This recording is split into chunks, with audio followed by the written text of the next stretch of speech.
Titik perjalanan saya dimulai dari Kabupaten Manokwari. Pasar Wosi merupakan lokasi terminal kendaraan ke Kabupaten Pegunungan Arfak dan kabupaten lain seperti Kabupaten Teluk Bintuni, Manokwari Selatan, Kabupaten Teluk Wondama, serta beberapa kabupaten lainnya di wilayah Sorong.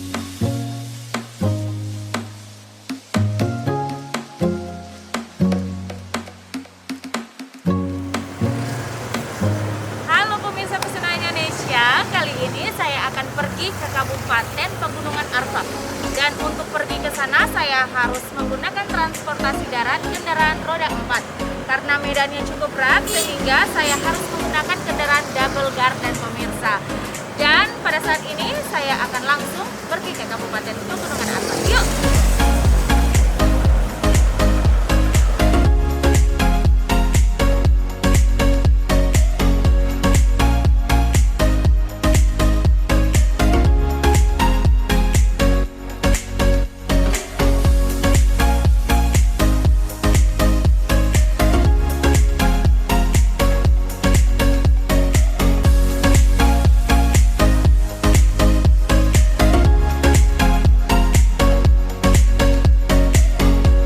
Untuk menuju ke Kabupaten Pegunungan Arfak, kita hanya bisa menggunakan transportasi darat dan udara.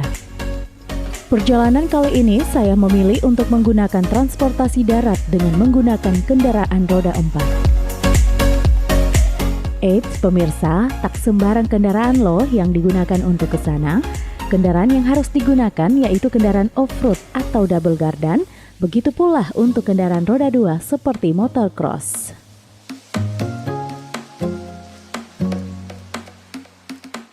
Ada dua alternatif jalan untuk ke Kabupaten Pegunungan Arfak. Kita bisa melalui jalur pertama yakni Ransiki Kabupaten Manokwari Selatan dan jalur yang kedua melalui Warmare Kabupaten Manokwari. Dan perjalanan ini saya akan melalui jalur Warmare. Jadi pemirsa, kita akan melalui jalur Warmare untuk alternatif kedua yang saya pilih. Tetapi kalau kita lurus berarti kita ke distrik Warmare untuk ke Kabupaten Pegunungan Arfak.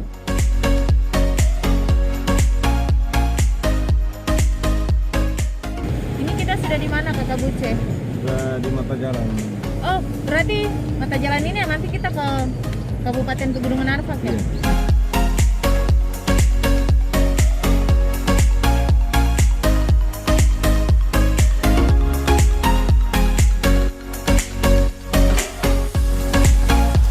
Pemirsa, kita sudah sampai di mata jalan distrik Warmare, tepatnya jalan ini yang akan kita menuju ke Kabupaten Pegunungan Arfak.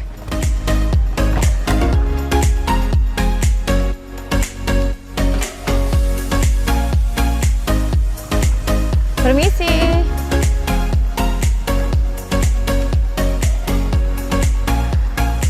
Pemirsa, ini merupakan mata jalan distrik Warmare dan di tempat ini terdapat tugu yang ditandai bahwa ketika kita akan ke Pegunungan Arfak kita akan melalui jalur ini.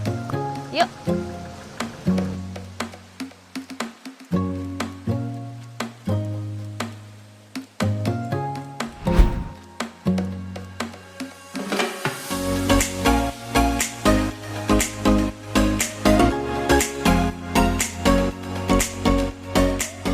Gunung Mokwam sudah terlihat jelas. Beberapa saat lagi saya akan melalui Kampung Mokwam. Hawa sejuk mulai terasa ketika saya mulai memasuki Kampung Mokwam. Pemandangan alam yang luar biasa, gunung-gunung yang ditumbuhi oleh pohon-pohon, lembah-lembah yang dihiasi oleh kabut putih. Wow, saya sungguh terheran-heran betapa ajaibnya Sang Mahakarya menciptakan alam ini. Saya jadi teringat dengan kutipan lirik lagu Papua Pulau Indah. Sederet kalimat yang mengatakan, "Di sini pulauku yang kupuja selalu, tanah Papua Pulau Indah."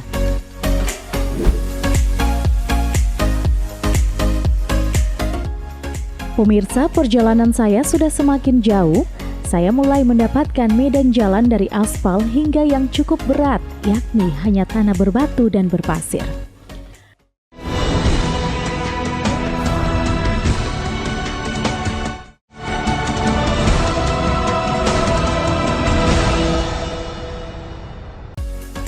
Perjalanan ini harus ekstra hati-hati karena di pinggiran sepanjang perjalanan adalah jurang. Dengan medan jalan yang cukup sempit, sehingga kami harus beristirahat beberapa menit, menunggu kendaraan lain yang akan lewat terlebih dahulu di jalan tersebut secara bergantian. Radio merupakan alat komunikasi bagi driver untuk menyampaikan pesan kepada setiap driver yang lain saat melalui jalan atau medan yang cukup sulit untuk dilalui oleh dua kendaraan roda 4 di saat yang bersamaan. Sepanjang perjalanan saya melewati perkampungan masyarakat suku Arfak yang merupakan penduduk asli pegunungan Arfak. Letak kampung berada di setiap gunung sehingga jarak antara kampung ke kampung yang lain cukup berjauhan. Saya berhenti sejenak untuk menikmati alam dan pemandangan perkampungan tepat di atas gunung ini.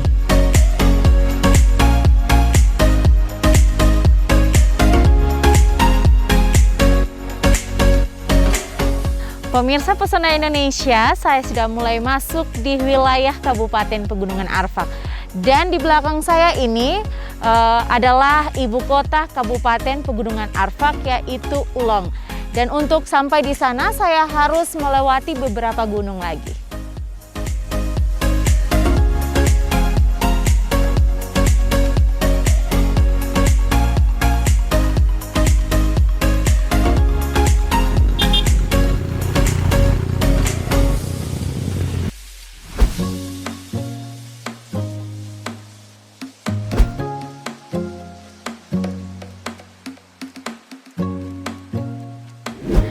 Pemirsa Pesona Indonesia, sebentar lagi saya akan tiba di Kabupaten Pegunungan Arfak sambil menikmati pemandangan yang ada di belakang saya, yaitu perumahan yang tepat di atas gunung. Indah sekali pemirsa.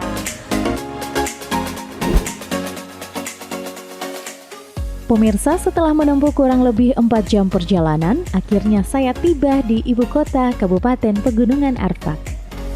Kabupaten Pegunungan Arfak merupakan daerah pemekaran dari Kabupaten Induk Manokwari sejak bulan Oktober tahun 2012. Kabupaten ini berada di ketinggian 2.900 meter dari permukaan laut dan dikaruniai panorama alam yang sangat indah. Pemirsa, saya sampai di sini pada siang hari. Matahari begitu terik, namun yang saya rasakan adalah hawa dingin. Karena suhu udara di sini berkisar antara 15 sampai 17 derajat Celcius. Sehingga saya terus menggunakan jaket yang cukup tebal walaupun di siang hari. Hari sudah semakin siang, saya akan mencari tempat beristirahat untuk makan siang. Di Kabupaten Pegunungan Arfak terdapat warung-warung dengan rasa yang tak kalah enak.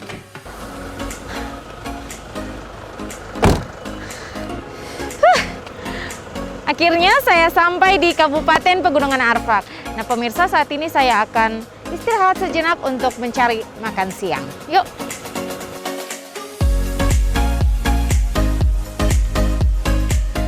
Airnya dingin guys. Yuk!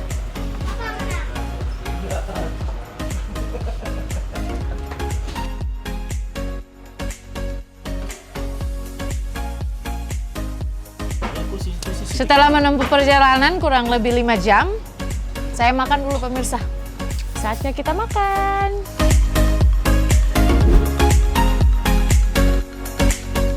Oke, setelah makan siang, saya akan mencari tempat untuk beristirahat dan saya akan melanjutkan perjalanan pada besok hari. Yuk! Setelah makan siang, saya kembali mencari tempat penginapan untuk beristirahat malam hari dan saya akan kembali menjelajahi Kabupaten Pegunungan Arfak pada esok hari. Hari sudah petang, suhu udara semakin dingin. Saya akan mencari kopi panas untuk menghangatkan tubuh saya. Saya pun pergi ke sebuah kafe. Banyak pilihan minuman panas di sini, juga tersedia makanan ringan.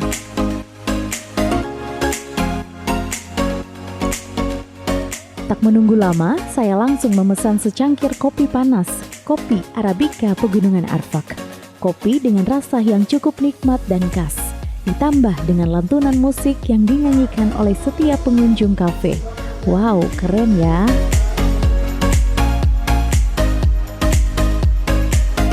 Hari sudah malam, saya kembali untuk beristirahat dan saya akan melanjutkan perjalanan esok hari.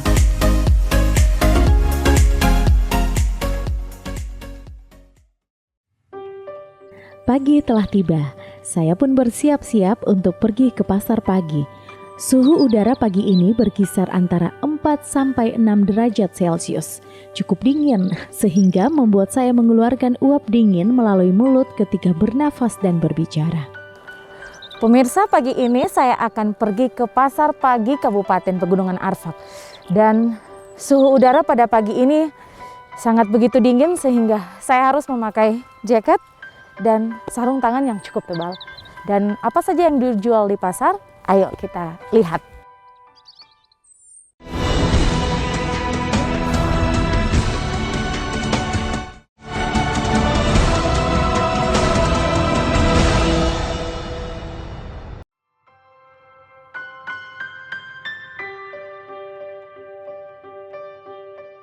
Jarak pasar tak jauh dari tempat tinggal saya.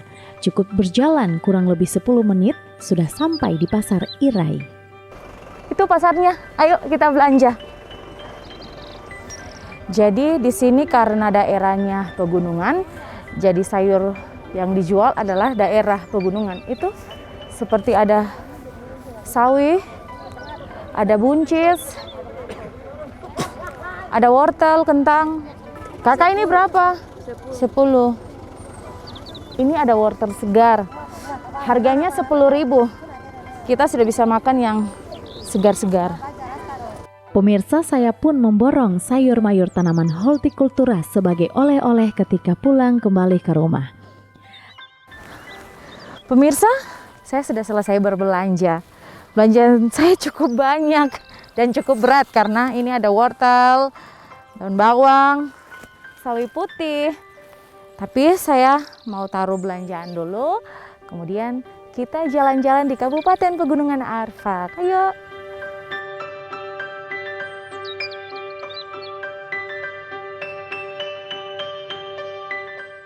Pemirsa, saya kembali melanjutkan perjalanan di Kabupaten Pegunungan Arfak.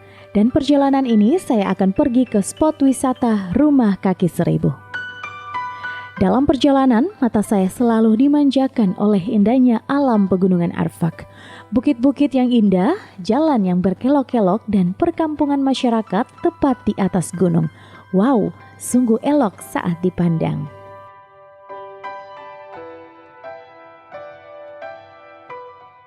Saya sudah tiba di distrik Hing. Beruntung, saya bertemu dengan Bupati Pegunungan Arfak, Yosia Saroy. Beliau menemani saya untuk melihat secara langsung rumah adat suku Arfak bernama Rumah Kaki Seribu yang disebut Mot Aki Aksa atau Ikoce.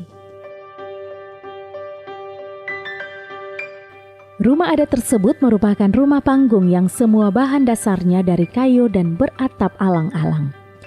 Pada Rumah Kaki Seribu hanya terdapat 2 pintu, pintu depan dan pintu belakang, dan tidak ada jendela sama sekali.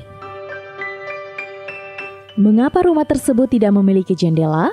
Karena tujuannya agar rumah tersebut mampu melindungi penghuninya dari serangan binatang buas, cuaca dingin, atau serangan suku lain yang memiliki permusuhan dengan mereka. Rumah adat Kaki Seribu umumnya memiliki ukuran 8 x 6 meter, tinggi panggung saat diukur dari dasar sekitar 1 sampai 1,5 meter, dan tinggi puncak atap berkisar antara 4 sampai 5 meter.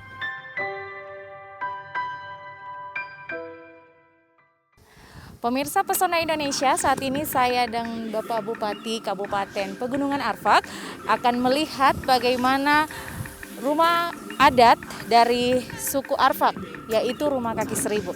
Yuk kita lihat-lihat bagaimana rumah adat Kaki Seribu.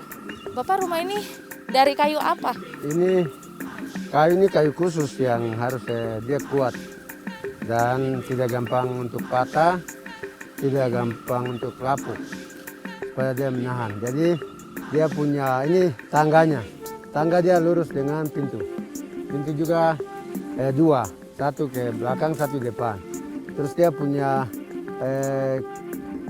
kenapa disebut Rumah Kaki Seribu, karena dia punya tiang-tiang utamanya banyak yang Yang utamanya itu yang kelihatan besar-besar yang ada di bawah kolong. Terus siapnya tiang-tiang penyangga ya, itu yang banyak di sekeliling ini. Disertai dengan ada yang kotak-kotak yang untuk kasih skort dan juga sekaligus penahan. Supaya rumah itu tetap kuat dan tetap tahan terhadap gempa maupun terhadap angin. Berarti tidak memakai kayu yang sembarang ya Bapak, Ya, kayu benar. khusus. Ya. Jadi ini sudah dia punya tangganya. Kita akan naik dan bisa lihat Siap, di dalam. silakan, Mari. Bapak. Ya. Biasa kami punya tete nenek moyang kami. Biasa rumah kaki 1000 yang sebesar ini sekitar 5-10 kakak kita keluarga, kepala keluarga yang tinggal. Jadi di sebelah sini khusus untuk laki-laki. Sebelah sini Bapak. Sebelah sini. Sini. Ini semua, pokoknya batas itu sampai ke sini semua ini khusus laki-laki. Ini para-para. Para-para. Ya, ini kalau saya mau menghangatkan badan ya saya naik. Ya, saya tidur di sini. Oh gitu ya Bapak. Tidur sambil bakar api di bawah. Apinya besar atau kecil? Api Bapak? besar. Besar. Supaya badan hangat. Oh iya. Sampai suhu panas sekali harus gesek. Dan sampai terbakar. Iya. Ini. Geser. Engkau mau tidur begini atau tidur ke atas begini atau begini atau begini atau tidur begini tergantung. Mau capek tinggal ganti-ganti posisi. Nah ini untuk khusus untuk apa? Para-para. Para laki-laki. Kalau yang di atas ini apa Bapak? Yang ini untuk kayu bakar. Kayu bakar. Oh jadi Kayu ambil- bakar yang kita baru bawa tidak bisa bakar langsung nanti membuat asap. Oh. Jadi kayu yang sudah bawa ke sini kita kasih naik di sini. Kayak dikeringkan Para-para. dulu ya Bapak? Dikeringkan. Kayu waktu orang tua semua kita tidak ada piring. Oh. Kita makan bersama di sini.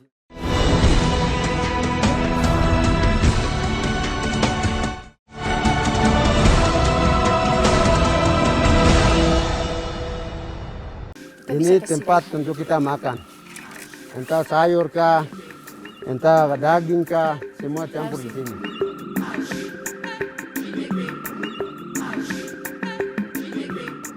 Saya pun mengajak Bupati untuk melakukan tarian adat yang disebut tumbuh rumah. Tarian ini jika dilakukan di dalam rumah, maka disebut tumbuh rumah. Tetapi jika dilakukan di halaman rumah, maka disebut tumbuh tanah. Tarian ini juga merupakan tarian untuk mencari pasangan atau jodoh. Bapak kita dua bisa tumbuh Bisa, rumah? bisa, Oke. bisa, Bagaimana bisa. Bapak? Oke. Nah, saya yang bawa depannya. Oke. Ya. Jadi saya mengikuti Ya, Bapak. ya ikut saya. Ya ini namanya gini. tumbuh rumah. Tumbuh rumah. Ya ini tumbuh rumah. Oke. ini. Ya. Keliling Bapak. Keliling. Keliling sampai lagu habis, satu lagu lagi kita capek, satu lagu. Satu lagu saja Bapak. Satu lagu ya. Oke. Oke. Kita saya coba. tarik napas sedikit dulu. Iya. Ya.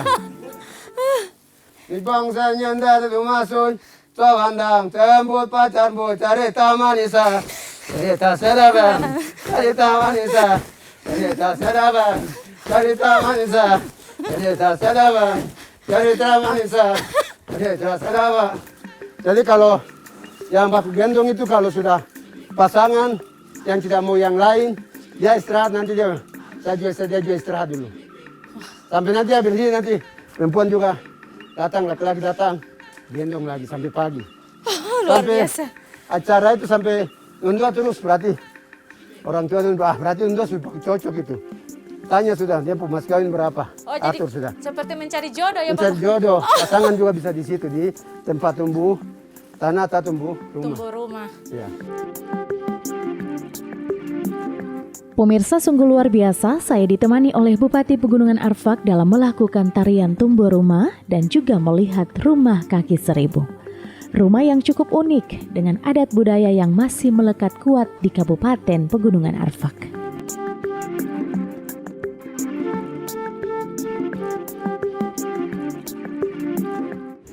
Pemirsa, masih banyak potensi wisata yang menarik di Kabupaten Pegunungan Arfak.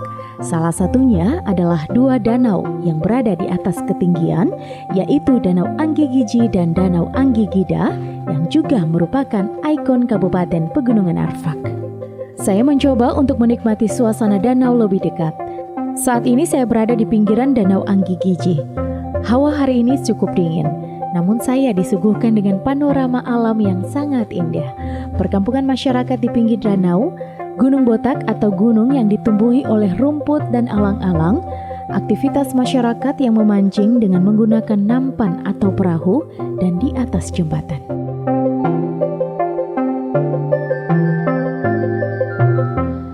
Ini adalah Danau Laki-Laki atau biasa disebut oleh masyarakat setempat adalah Danau Anggi Giji. Dan saya akan mencoba merasakan dinginnya air di danau ini. Kita harus hati-hati karena di sini ada bebatuan. Saya lepas sarung tangan dulu. Ternyata dingin sekali. Di sini suhunya berkisar antara 6 sampai dengan 8 derajat Celcius. Cukup membuat saya kedinginan. Di sini juga terdapat ikan mujair. Ikan mujair ini dibudidaya atau dilepas bebas ke alam oleh pemerintah setempat agar masyarakat maupun wisatawan umum ketika datang ke Kabupaten Pegunungan Arfak bisa memancing. Tapi saat ini saya tidak punya pancingan sehingga saya tidak dapat memancing ikan mujair.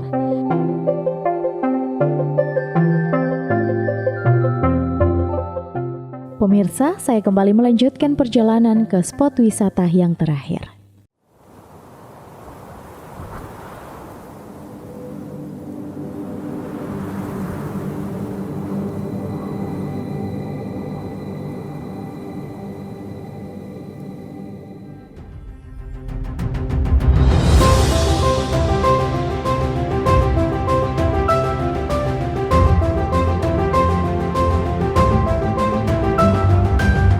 Ya, Puncak Kobrey, puncak dengan ketinggian 2.900 meter di atas permukaan laut. Puncak yang sering ditutupi oleh kabut dengan suhu berkisar 3-4 derajat Celcius. Cukup dingin ya pemirsa. Lokasi ini merupakan spot wisata camping ground yang sering dikunjungi oleh wisatawan untuk menikmati liburan. Untuk menuju ke puncak ini, kendaraan saya harus melalui medan jalan yang masih berpasir dan berbatu, jalan yang berkelok-kelok dan juga harus melewati beberapa gunung untuk sampai ke puncak ini. Puncak Kobrey adalah salah satu spot wisata yang wajib Anda kunjungi ketika berada di Kabupaten Pegunungan Arfak. Puncak Kobrey ini ketinggiannya adalah 2.900 meter di atas permukaan laut.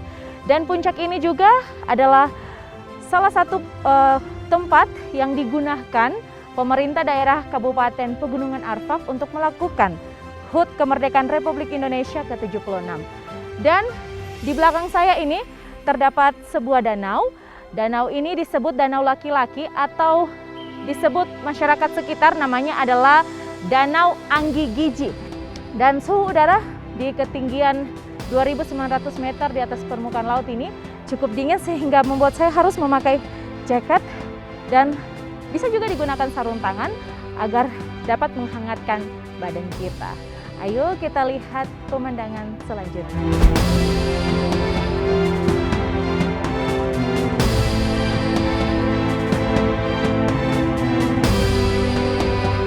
Ketika berada di Puncak Kobrey, saya disuguhkan lagi dengan panorama alam yang sangat indah. Pemandangan seluruh Kabupaten Pegunungan Arfak dapat saya lihat dari sini. Melihat Danau Anggi Giji dari ketinggian, gunung-gunung yang dibuat jalan menuju kecamatan-kecamatan, dan lembah-lembah yang ditutupi oleh kabut. Berada di puncak ini, saya terus mengucapkan syukur kepada Tuhan karena tak dapat diucapkan dengan kata-kata betapa agung ciptaannya di tanah Papua. Indonesia kaya akan budaya dan wisata yang akan terus membuat saya jatuh cinta. Sang Mahakarya telah menciptakan panorama alam yang begitu sangat indah dan kesejukan udara Pegunungan Arfak telah mengakhiri perjalanan saya kali ini. Sampai jumpa pada pesona Indonesia berikut.